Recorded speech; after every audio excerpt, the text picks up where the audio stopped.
दुष्ट कावळा संकरित राक्षस काळे कपडे घातलेले शहरावर वार केले, त्यांच्या अवाढव्य मशीनगन दगदगत आहेत. स्फोटांनी रस्ते हादरले, सर्वत्र ढिगारा उडाला. इमारती ढासळल्या, गाड्या उलटल्या आणि एकेकाळी मोकळे आकाश गडद राखाडी झाले. हवेत धूर आणि राख उडालेली होती कारण राक्षसांनी त्यांचा नाश चालू ठेवला होता. भयभीत झालेल्या नागरिकांनी आपला जीव वाचवत पळ काढला. शहर अराजकतेत उतरले म्हणून ओरडत आणि रडत. हिंदू रेव्हेंजर्स यांनी शहराचे रक्षण करण्याच्या त्यांच्या निश्चयाने प्रेरित होऊन कावळ्या राक्षसांविरुद्ध युद्धात उतरले. सर्व हिंदू रेव्हेंजर्स म्हणजेच गीता, नारायण, विनायक, विश्वनाथ आणि तुलसी यांनी पराक्रमाने लढा दिला.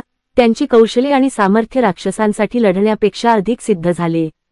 तंतोतंत स्ट्राईक आणि स्ट्रॅटेजिक टीमवर्कच्या सहाय्याने त्यांनी एकामागून एक कावळा राक्षसांचा पाडाव केला. सरतेशेवटी हिंदू रेव्हेंजर्स विजयी झाले. येणाऱ्या काळात सुद्धा हिंदू रेव्हेंजर्स अशाच प्रकारे दुष्ट राक्षसांचा सर्वनाश करण्यासाठी तयार असतील.